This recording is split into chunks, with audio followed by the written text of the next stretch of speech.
Today is our timer for this afternoon. Our timer for this afternoon is Toastmaster Yvette Barr. Your chat monitor is Distinguished Toastmaster Roosevelt John Francois. And our technology wizard for this afternoon is Toastmaster Christine Cajus. Now, please ensure that you rename yourself, which shows your first and last name and your district. And just to note, to rename yourself, just right click on your picture and then select rename at the very bottom and then place your name and include, of course, if you're a distinguished Toastmaster, after your name, comma, DTM, and include your district number, D and then the number. If you're in D47, ensure you include D47 after your name. As you can see, we are in our very own Zoom room. So any questions you have, please enter it into this chat and include a question mark so that the chat monitor can easily see your question. Those that are questions, we ask that you hold them during the Q&A session and the chat monitor will support with answering them. Now, we're on a type timeline, so we're going to go ahead and move and get started. So it is my pleasure to introduce to you today Ellis Mass. And Ellis Mass is an award-winning speaker on topics ranging from brand and marketing to strategic leadership. He has been building powerful and beloved brands for over 20 years across industries ranging from consumer products to technology, from luxury goods to retail. He has worked for companies large and small, managing business portfolios worth hundreds of millions of dollars and building powerful brands like Listerine, Benadryl, American Express, LG Electronics, and Office Depot, just to name a few. He has been responsible for managing large marketing teams and generating profitable returns from nine-figure marketing budgets. He was named a Brand Marketer of the Year by Brand Week magazine, just one of several prestigious awards he has earned. He is an expert in turning genuine customer insights into powerful marketing programs that drive profitable growth. As a business coach, corporate trainer, and adjunct professor, he is now focused on helping entrepreneurs develop their business into power brands. He works with smart business owners and leaders who are working hard to drive outstanding business results. Please put your emojis on the board. Let's put a round of applause together for our presenter this afternoon, Ellis Mass, under the theme Build Tribe with a Champion Team. Thank you so much, Rosina, for a great and very warm introduction. I really, really appreciate it. I'm going to go ahead and start to share my screen because I'm going to have some PowerPoint accompanying me today, including my introduction. So hopefully you'll see it in just a second, and you can put your, let me know in the chat if you are indeed seeing it. And you should hopefully be seeing it now. Yes, we can see it. Go ahead. Fantastic. Thank you. So monitoring the chat today will be Roosevelt. So thank you very much for that. And I'm going to ask you at a couple of different points to send some feedback through. I'm going to ask some questions and try and make this as interactive as possible. Let me just kind of go through here. Well, first of all, you've given me such a great introduction. I don't really need to go through this, only just to say the topic that we're going to talk about today, which is really building a championship culture for your organization, is one of many topics that I work with many organizations about during my day job. So I'm excited to bring this to you, excited to bring here with so many amazing Toastmasters and distinguished Toastmasters. I'm really honored to be able to present. I'm also very relieved that there's no counter during this segment. I'm affiliated with a group called Focal Point. So some of the content that I use, I license through them and through Brian Tracy. I'm really hoping that we can get the most out of this today, and whatever your goals are in terms of learning from this topic, I hope that we will achieve them. So I appreciate your being here, and I'm hoping that I'll get some of your participation. There are going to be a couple points where I'm going to ask your questions, and then Roosevelt's going to let me know what you guys are saying in the chat, because I won't be able to see it myself. And our goal, hopefully, is for us to walk away with some great insights and knowledge, and all of us, because I'm going to try and save some time towards the end for discussion. And I'm hoping to learn from you and get your thoughts on this amazing subject as well.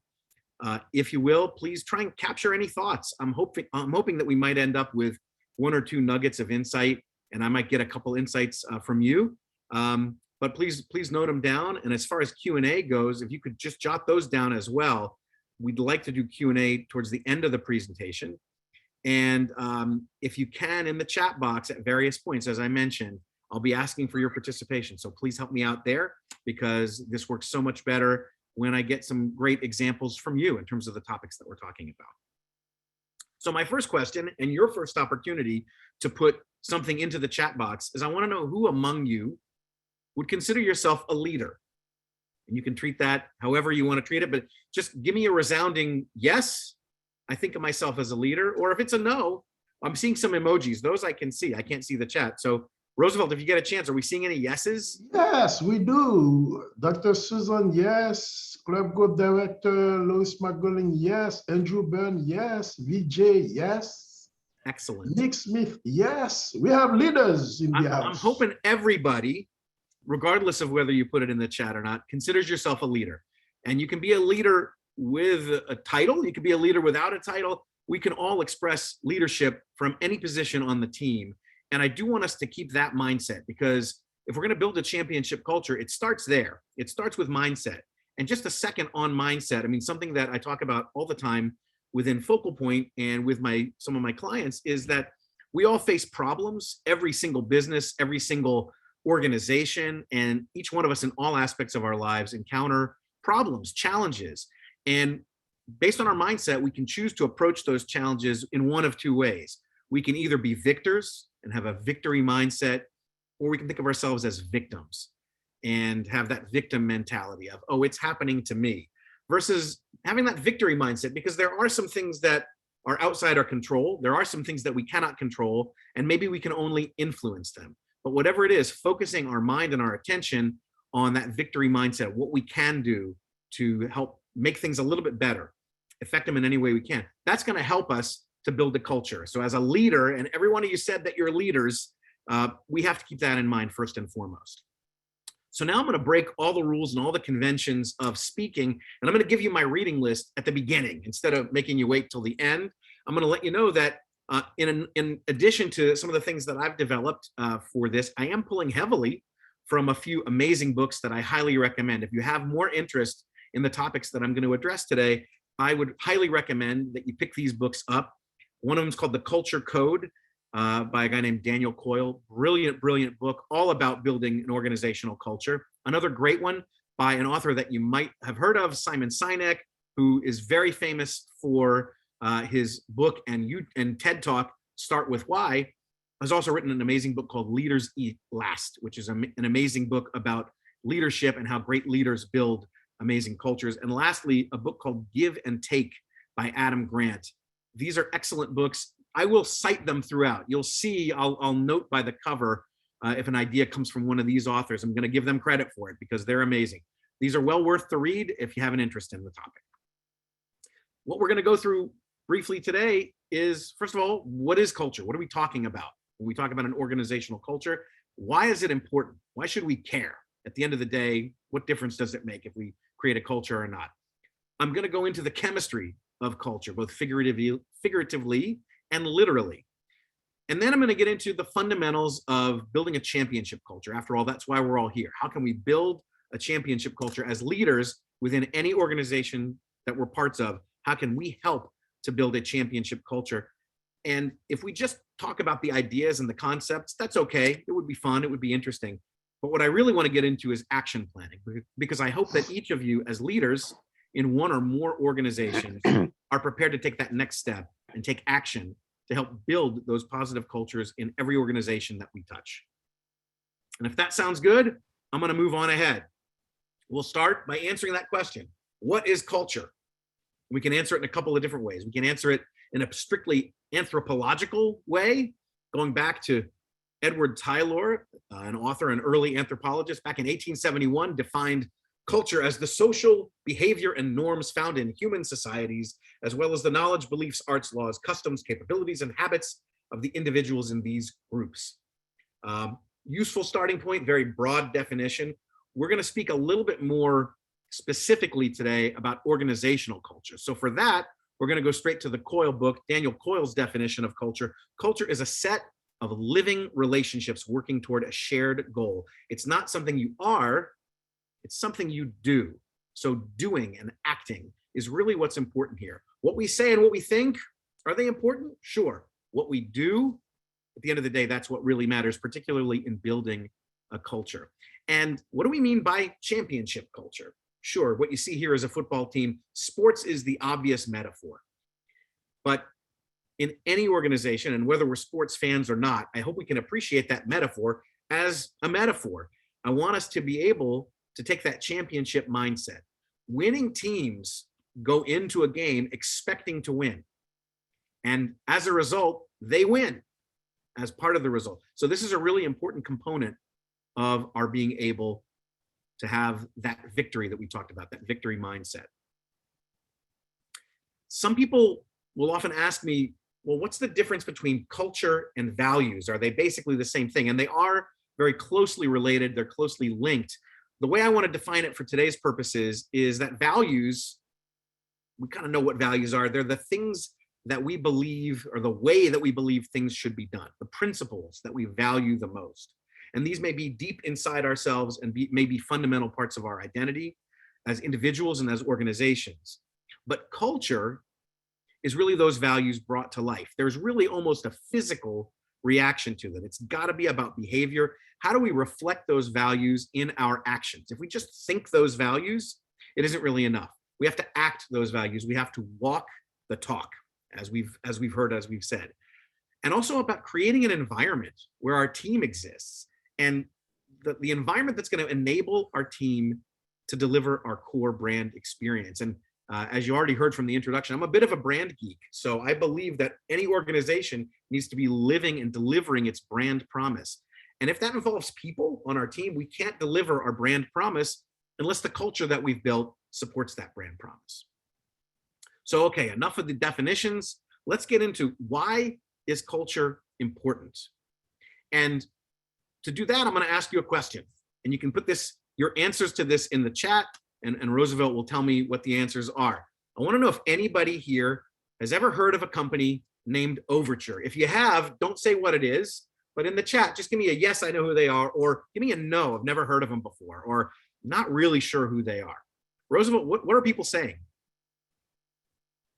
So far, no, it's me. So no. Nobody's heard of Overture. No, and Joan, no. Don't feel bad if you don't know who Overture is.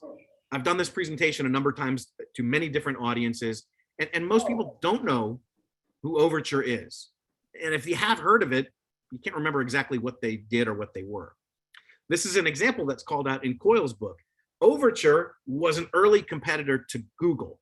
In fact, in the early 2000s, they were the primary competitor, and they had the inside track on that race to develop this thing called search engine AdWords. Nowadays, we take that for granted. As marketers, we use AdWords all the time to try and reach people that are looking for our services or our value proposition.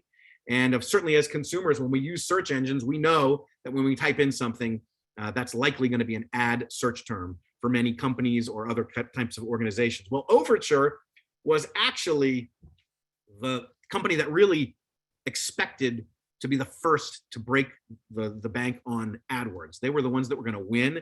They actually were really well funded. They had a much better pedigree in terms of the number of researchers and amazing digital marketers on their team. They actually were the inventors of the pay-per-click business model. You know, these things, again, we take for granted now so many years later. Didn't exist then until Overture built it. And Google at that time in the early 2000s was a small, scrappy startup. They had zero pedigree. They had some brilliant people on board, but not a whole lot of resources. They were a scrappy startup. But Google had the better culture. And Google had a lot of intellectual honesty. We'll get into some of these details, but infamously, the example was that they were looking at all of the ads and some of their work in progress that they had up on the wall. And one of the Google team members said, "These ads suck." Bluntly and honestly, these ads suck. Now, we'll talk a little bit about kindness as a value and how that comes to play. So you could say, well, that's a little harsh. But in this case, that was exactly what they needed in order to really dig back in and really turn things around. And I think we know the end of the story, right? Google's been wildly successful in Overture. None of you have heard of. So moving on, I'm still making the case for why culture is important. And this goes back to the individual. Forget the team for a second. You as individuals, all of us as individuals, if we talk about the organizations that we devote so many of our hours to, particularly if it's, let's say it's a workplace, if we're a business owner or we're a leader, and by the way, you've said you are all leaders within a workplace or any kind of organization, but certainly you're spending at least 50% of your waking hours at work, and probably tons and tons of hours on the things that you love and you're involved with as well. So if you're going to be devoting that much time of your life, 50% of your waking hours, do the math, don't do it now, but do it on the back of an envelope. You're spending so much of your life devoted to this type of culture. Shouldn't you at least be building it in a healthy, nurturing, energizing environment? Well, we have the opportunity as leaders from any position in our organization to build that culture and to build that rewarding place for us to live that 50% of our waking lives.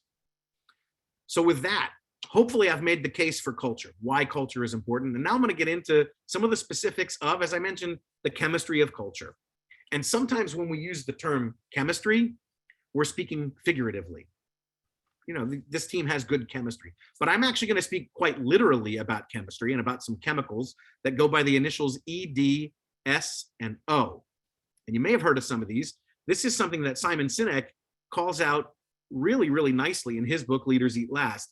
We're not talking about figurative chemistry here. We're talking about literal chemistry. We're talking about the chemistry in your brains, neurotransmitters that literally control our emotions and our emotional state, and ultimately our ability to perform. They are E, D, S, and O. These are compounds that you've probably heard of before, at least most of them: endorphins, dopamine, serotonin, and oxytocin. I could probably spend an hour talking about just this concept, but I don't have that hour. So I'm going to do it in one slide. And as a marketer, I see the whole world in a 2x2 grid. So that's how I've invented that here.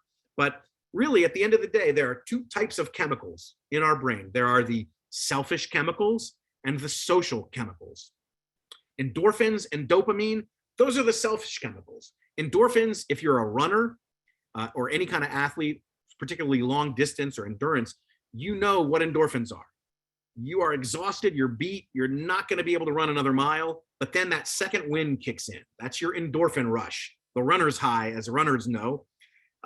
It masks pain and it helps you persevere through adversity. This is really the same in the workplace. When we feel we can't go on, we're exhausted, we've worked really hard, we're at our end, all of a sudden we catch that second wind and we are able to persevere. That's a selfish chemical. That's about individual performance. Selfish not in a bad context, just it's about ourselves.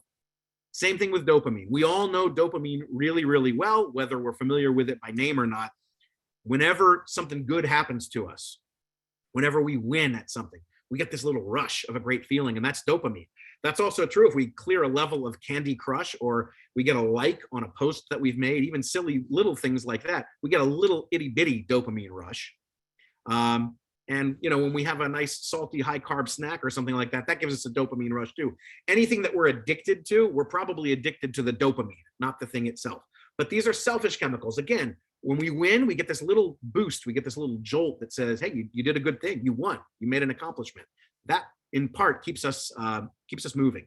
And we need those selfish chemicals in order to accomplish these individual goals. But as leaders, we also need these social chemicals to reward us, to make us feel good when we've done something strong for our team and as a leader. So serotonin, for example, can be known as the leadership chemical.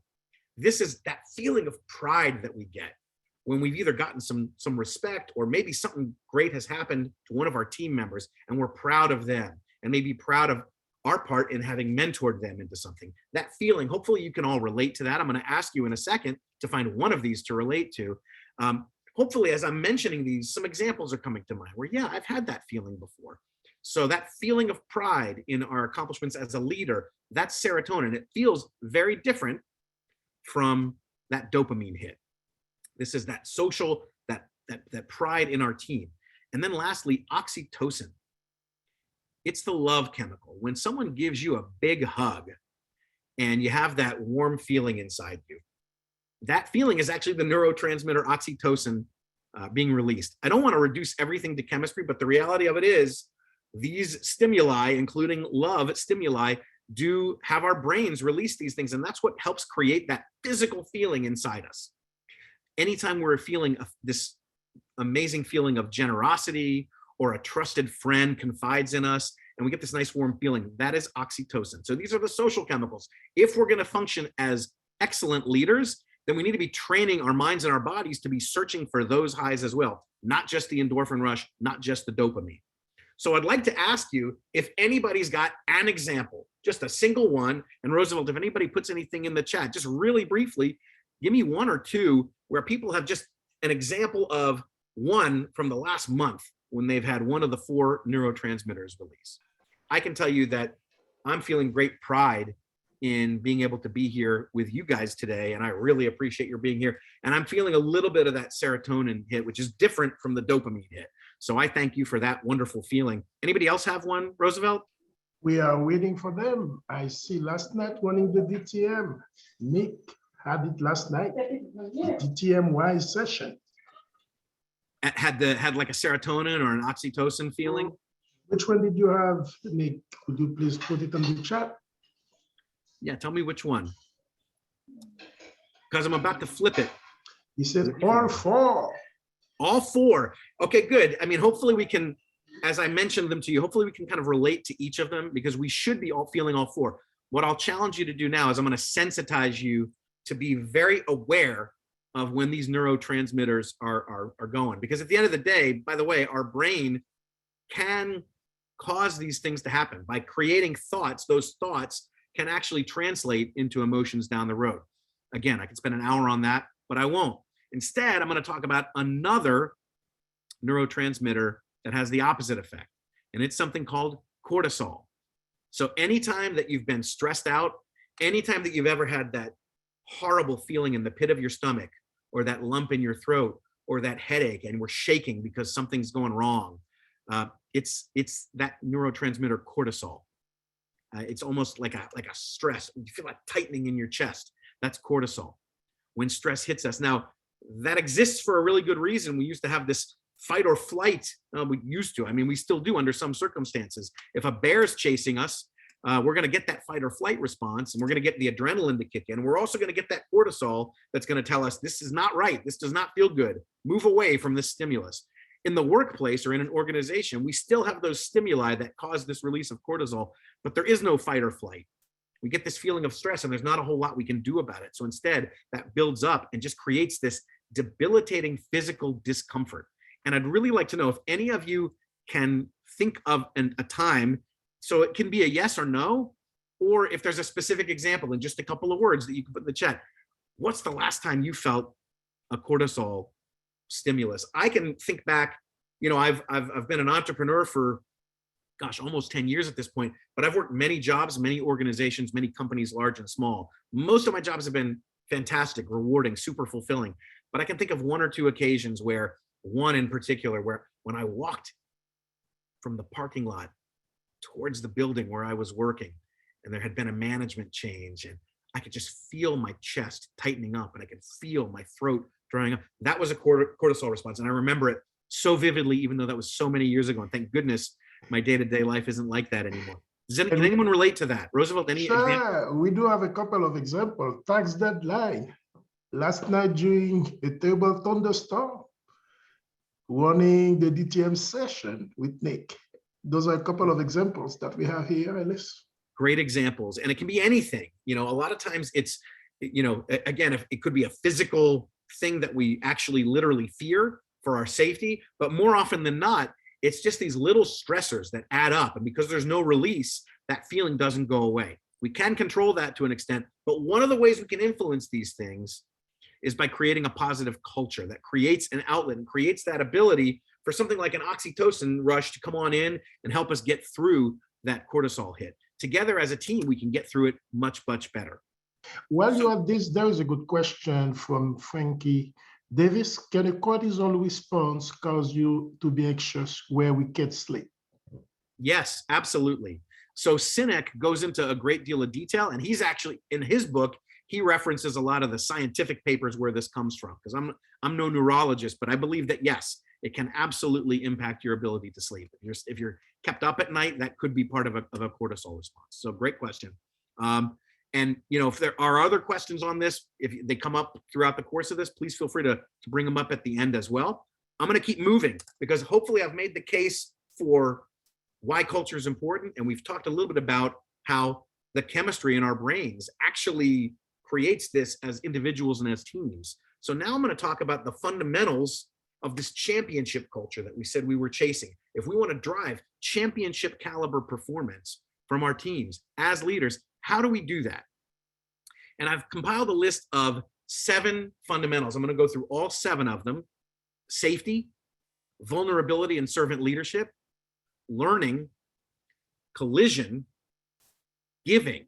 And specifically, I'm going to define this concept of Otherish giving, laughter, and lastly, honesty. So I'm going to define each of these for you. The first is safety. And it kind of makes sense. It's really intuitive that we need to feel safe before we can give 100% effort. Before we can really perform at our best, we need to feel valued. We need to feel secure. And we need to know that this organization, this team has our back. So Simon Sinek, in his book, Leaders Eat Last, talks about the circle of safety. And successful cultures have trust inside the circle. Outside that circle, danger exists everywhere. That danger could be in the form of a wild bear chasing you, or in our modern day today, it might be in the form of a competitor that's trying to beat your organization to market with something. So there's plenty of danger on the outside. If we're feeling danger on the inside of the circle, if our team is full of backstabbers or we're afraid that our boss doesn't support us, we're not going to feel that safety inside the circle, and it's going to compromise our ability to conform. So number 1, and if you all know Maslow's hierarchy of needs by Abraham Maslow, you can almost consider this a fundamental need before any of the rest of this stuff matters. We have to feel safe in our environment before anything else matters. The next concept that Coyle talks about is vulnerability or servant leadership. And I know we've all heard that term before, but this is really just the concept of the boss, the leader, is really not there to be in charge, to be a boss. They're there to protect, advance, and develop those who support them. So championship teams have leaders who realize it's not all about them. It's about the team. And it's about how can I, as the leader, get the best out of everyone, help them feel the best so that they can deliver at their best. Coyle goes into, I don't know if you guys are sports fans at all, basketball fans, San Antonio Spurs fans specifically, but Coyle goes into great depth and had some interviews with Greg Popovich of the San Antonio Spurs and lists that as a really great example with some of the specific things that he did to lead his team. So whether you like that team or you hate them, it's a really great example of servant leadership. So I'd highly encourage you to read that case in the book. The next fundamental is learning. Let's not feel comfortable where we are. Let's not rest on our laurels, because outstanding cultures know that where we are today isn't going to be enough to get us there tomorrow. We value intellectual curiosity, experimentation, innovation. We're looking for positive change to create in our organization. We embrace that, we welcome that, and we reward those who challenge the status quo. If we're ever in an organization that resists change, and by the way, human nature is to resist and fear change. So we're working uphill a little bit here, but the organizations that embrace this and that find a way to get past that instinct to resist change are the ones that will ultimately do really well in the marketplace. I'm going to introduce this concept to many of you called collision. This is actually a term created by the former chairman of Zappos, Tony C., and this is called out in the culture code as well. Since culture, as we've already defined it, is by its nature social and interactive, great organizations make sure that they're going to have people having these opportunities for social interaction. C calls them collisions. And sometimes collisions are accidental. We create a coffee area or a water cooler where people are going to naturally gather, bump into each other, and something happens. Or it could be purposeful. Maybe we create a meeting, a mentorship, something where we're creating these collisions where this exchange of ideas is going to take place. As we build a culture, we've got to make sure that we're building in time for this. Even if we're super busy and one of our values is high performance and always being there, we've got to create time for these collisions. This became a particular challenge in the height of the pandemic. as we'll talk about a little bit later. But we've got to create this opportunity for collision if we want to have a championship culture. I'm going to talk about otherish giving. So many of you have probably thought about a giving mindset.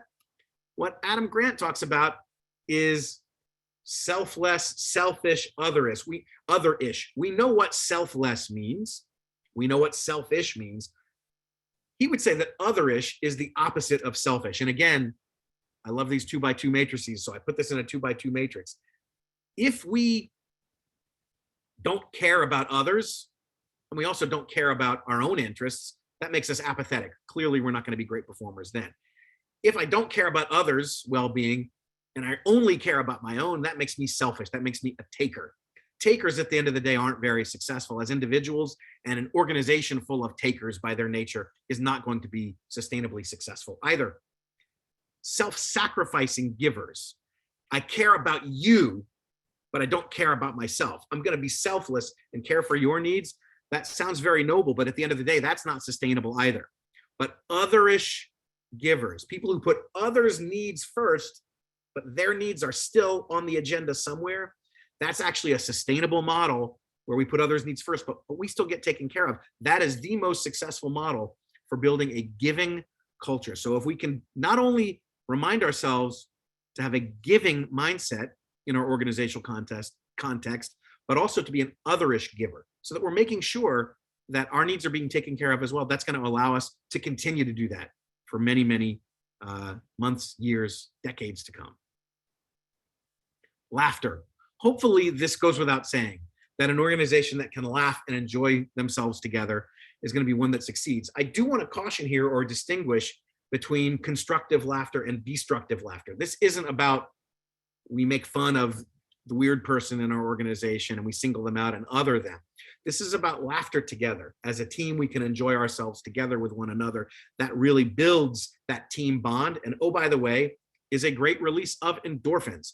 If you've ever laughed so loud that you can barely breathe, and then you get that rush that comes in after that, that's an endorphin rush. Of course, honesty. We talked about Google, these ads suck. That was brutal honesty, but they had built that as the norm and they knew that that was okay, that didn't mean that we were being negative or harsh towards one another. There's also something that Coyle gets into that I'm going to get into a little bit more in a minute called magic feedback, which is if we have to say something brutally honest, let's put it in a context that can be constructive instead of destructive. Because if I tell you something that you're not doing right and I need you to do this better for the betterment of the organization and yourself, let me at least put that in terms that help you understand that I'm giving you these comments because I have very high expectations and I know you can achieve them. I wouldn't bother giving you this harsh feedback if I didn't think you could achieve them. So I'm going to do it in a constructive way. I'm going to do it in a way that's going to help you build upon your skills, not tear you down. Those are the fundamentals of building a championship culture. And we could end it here, but instead, I want to move it into action because these words and concepts without action, as I said at the beginning, don't really do us very much good. We've got to do some action. So I'm going to suggest 6 action items that you can choose from. And I hope you will write some of these down. And at the end of this presentation, I hope you'll commit to doing a couple of these for whatever organization you're in, to really express your leadership and make a better culture in whatever organization you'd like to. So the first thing I want you to do is share your company values. I want you to start a love machine. I will explain what that means. Implement this magical feedback that I already spoke about. Create safe, collision-rich spaces. Practice muscular humility, another quote, and proactively put coins in the safety bank. So let's quickly touch on each one of those. Are you in an organization that has its values clearly articulated? Are your values written down in writing? Again, whether it's a workplace, a board on which you serve, anything, any organization that you're a part of, your Toastmasters club, do you have your values written? Do you know what they are? Can everybody quote from them? If it's a business and your values are in writing, do all of your employees know them? It's great if you know them as the boss, as the leader. Does the whole team know them? Can they recite them? If you ask them about it, would they be able to talk about it? Do they sit on a shelf somewhere? Is it a poster on a wall? Those are great ideas, by the way. If it's a poster on the wall, fantastic. But if we're actively talking about them and living our values, that's way more important. And if you haven't done that, there's no better time than now. Do it now. If this is not something that your organization has, I would highly recommend that you take some time and identify 5, 6 core values, define what they mean, because the words by themselves could mean many different things to many different people.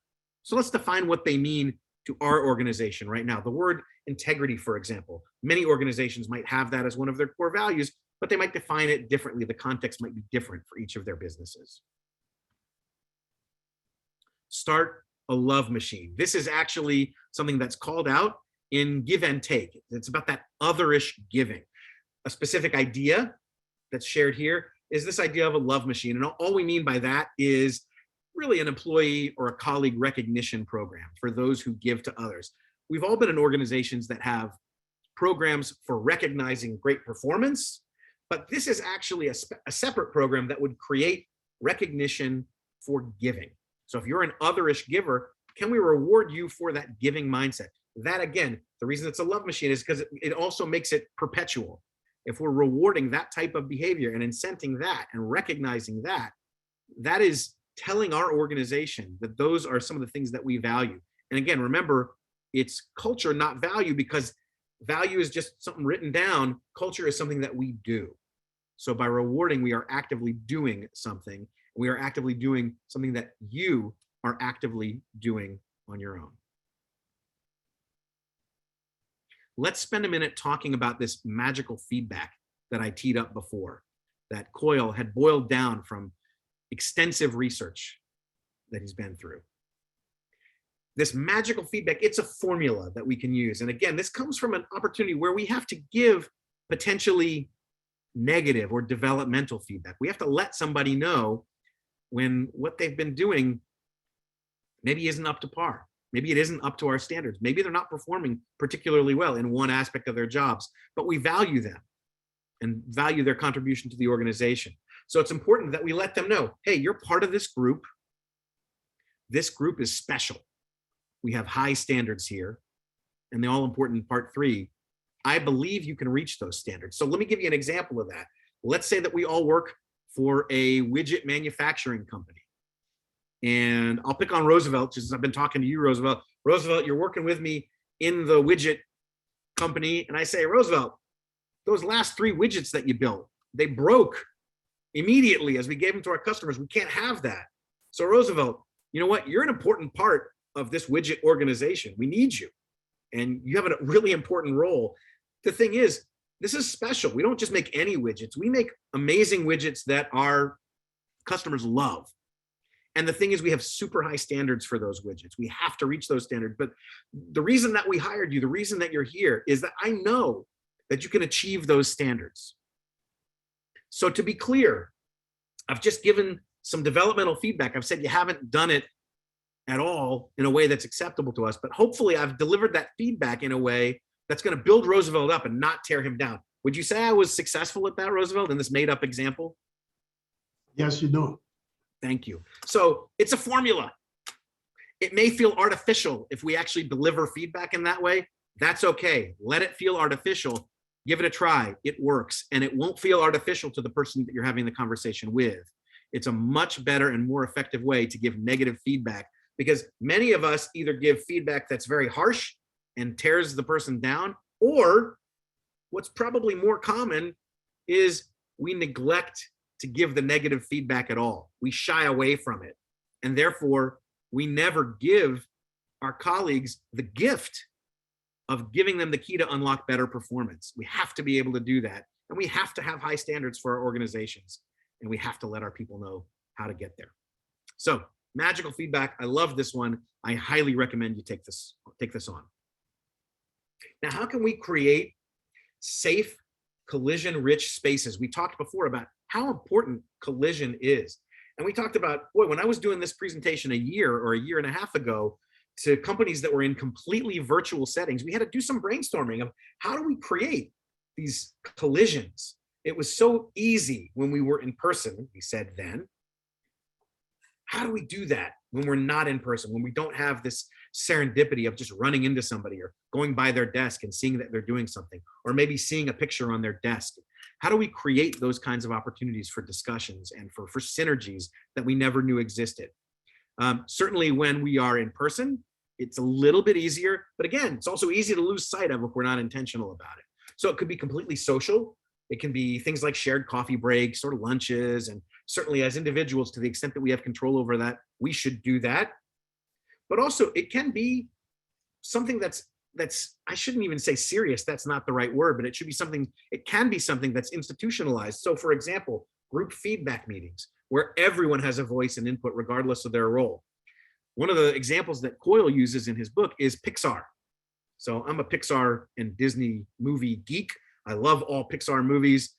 Out of the, I don't know, 20, 25 movies they put out, there maybe been one or two that have been clunkers. The rest of them have been amazing. If you don't believe me, we'll have a talk about that, a collision-rich conversation about that at some point. But one of the things that Pixar has done since the very early days is that they'll do screenings of some of the early work that's being done for the entire company. Doesn't matter whether you're the janitor, it doesn't matter whether you're the person that helps serve the lunches, or you're one of the artists that's drawing some of the pictures.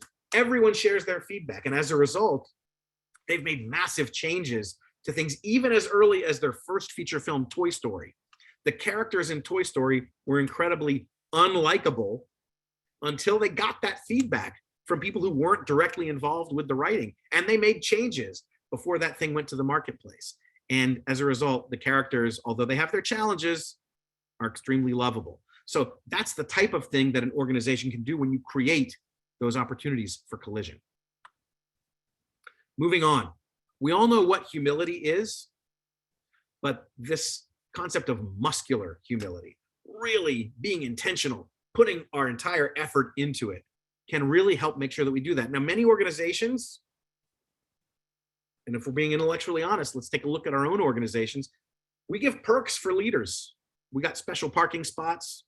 Maybe we got corporate jets, maybe not so much anymore, but we did. Haven't seen an executive washroom in a while, but we've created special perks for our leaders. What Coyle would argue, and actually, quite frankly, what Sinek would argue in Leaders Eat Last as well, is that it should be the opposite. Leaders should be eating last. That comes from the military, where you let your troops eat first before the leaders eat. And Coyle uses John Wooden as an example. And if anybody knows who John Wooden is, he led UCLA, I don't know how many college NCAA championships. He was an amazing leader. He had great performance for his teams for decades. And yet he also, even when he was really well established as a hugely successful coach and leader, he would pick up the trash in his locker room. He wouldn't expect other people to do it. He would lead by example. And his ability to do that, even as a very successful and an older dude, really brought it to light for the rest of his team. And that helped him create that wonderful culture that allowed them to continue to be successful. Lastly, I'm going to suggest that you think of this concept frequently, that you're proactively putting coins in the safety bank. As we said, safety is fundamental. If your team doesn't feel safe, they're not going to be able to perform. So every time you take an action or you give some wonderful positive feedback to an employee that lets them know, hey, you're safe here. You're doing a great job. You're valued. Think of it as you're putting coins in a piggy bank or in a jar. And sometimes when you have to give negative feedback, even if you do it in that magical way, you have to withdraw some coins from that jar. So proactively start putting coins in that jar so that you can make a withdrawal from time to time when you need to. Think about that early and often. Be proactive about it, not reactive. So with that, I'm going to wrap it up in just a second. I see we've got our green light anyway, because I want to leave some time for questions. So what I'd like to ask you to commit to, and if you're going to commit to some of this, just put it in the chat so Roosevelt can tell me that you've said, yes, I commit to this. I want you to walk away from here and do a couple things. The first is, I want you to select 2 of your values, if you've got your values articulated from your organization. And I want you to think of a physical action that you can create for your organization to go do to bring those values to life if you're not doing them already. And if you haven't articulated your values and have them in writing, do that instead. And then the second thing I'm going to ask you to do is to pick 2 physical actions from those planning suggestions that we just talked about.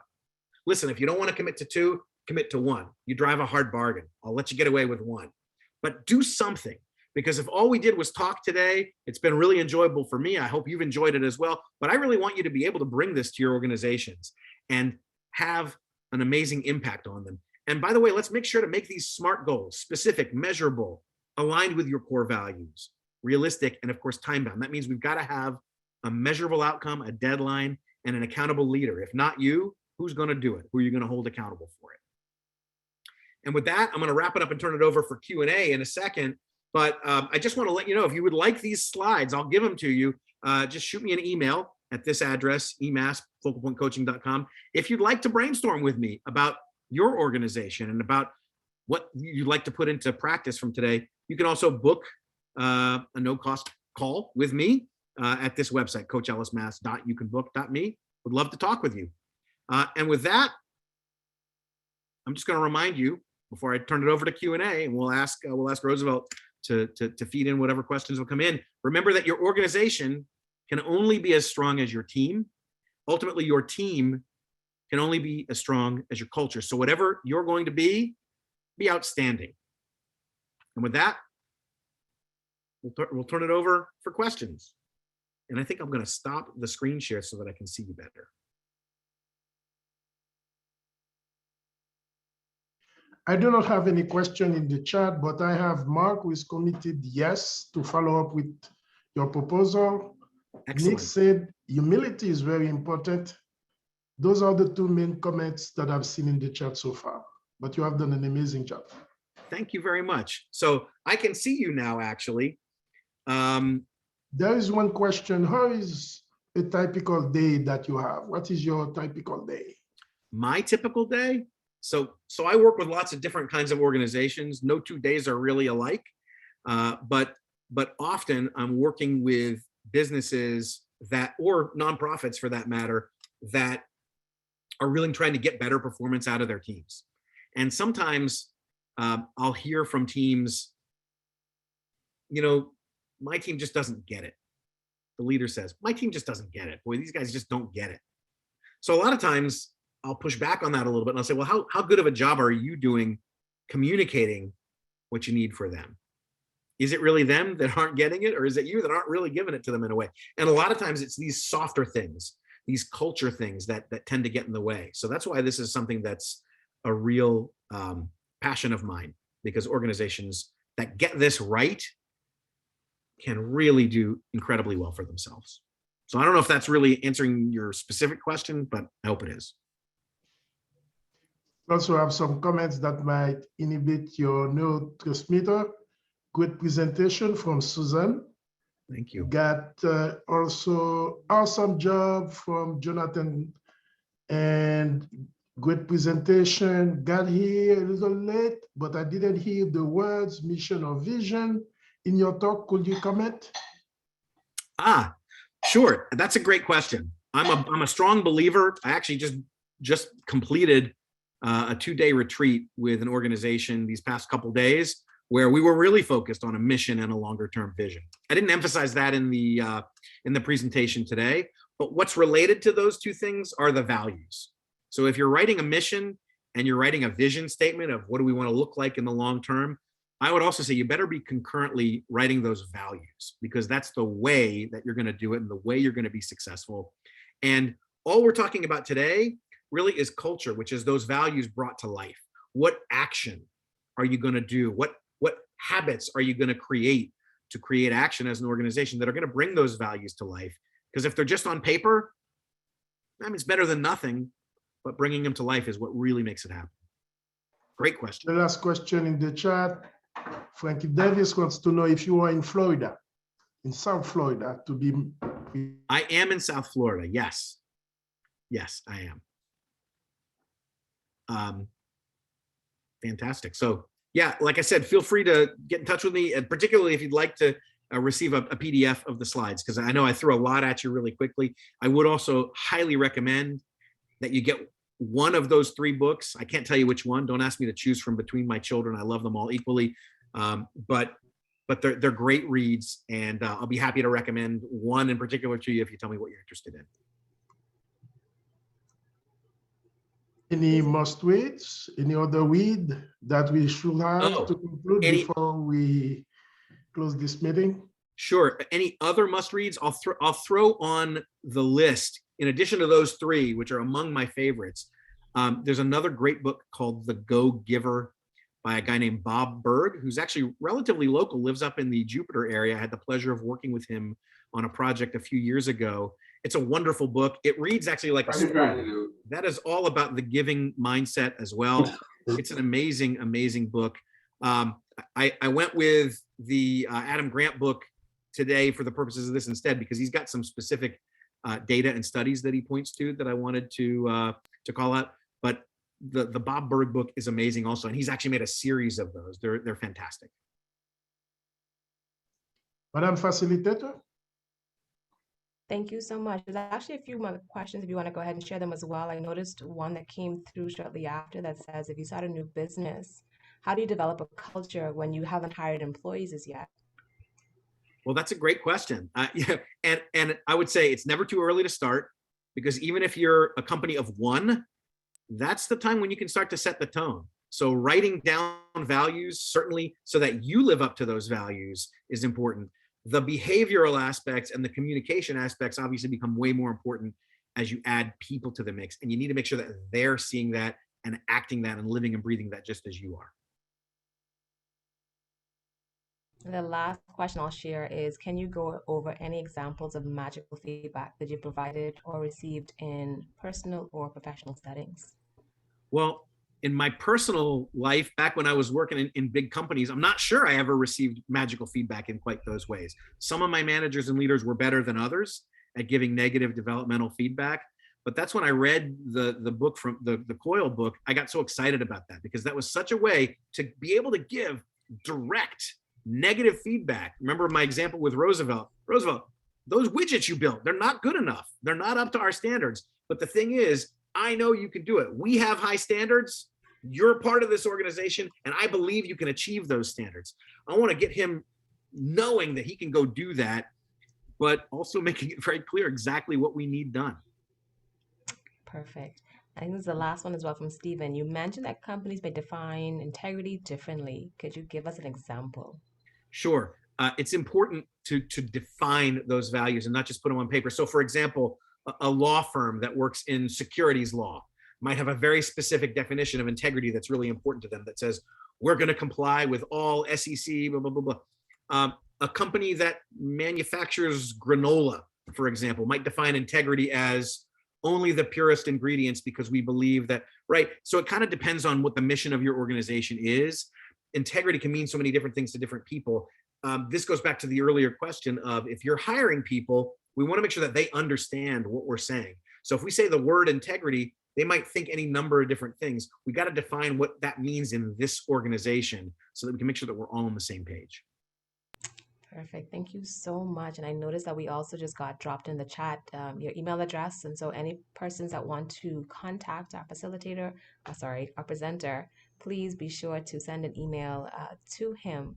And I do want to say thank you so much for your presentation today. And the audience has obviously said it was an amazing presentation. We saw the emojis, and in the chat there were lots of comments. And so thank you, thank you, thank you. And audience, if we can just see those emojis one more time, send up those hearts and claps and any other emoji that you find that says how much you appreciated the session today. Let's see them up on the board. Thank you so much. It's been an honor to be here. Thank you very much. We heard your passion and we heard your insights. And so thank you so much for sharing. And I took lots of notes as well. I've got my new list of my books to add to my book list. So we really appreciate the feedback. And our chat monitor has also shared the evaluation form in the chat. So please ensure that you click on that link and go ahead and send a update on the presentation today, so we have it for future conferences. So again, we appreciate your efforts and time today. Thank you so much. This room will be closing in a few short minutes. We're now complete for the day. Thank you so much, everybody, for joining. Thank you. And don't forget to log into the other sessions today. There's a whole load of items on our agenda. So please go back to the agenda on your app and feel free to get as much content during this conference as possible. Thank you so much. Thank you. That was great. You. Great job, Rosalita. Yeah, Thank thank you you so very much. much to the team for, you know, We had a and to fabulous team Roosevelt as today. well, Rosina. Thank you. Thank you, everybody. Good Yeah, job. Nick, that was a done. wonderful Thank you. background, Nick. I Well love it. done. Thank you, Ellis. Thank you Thank very you. much.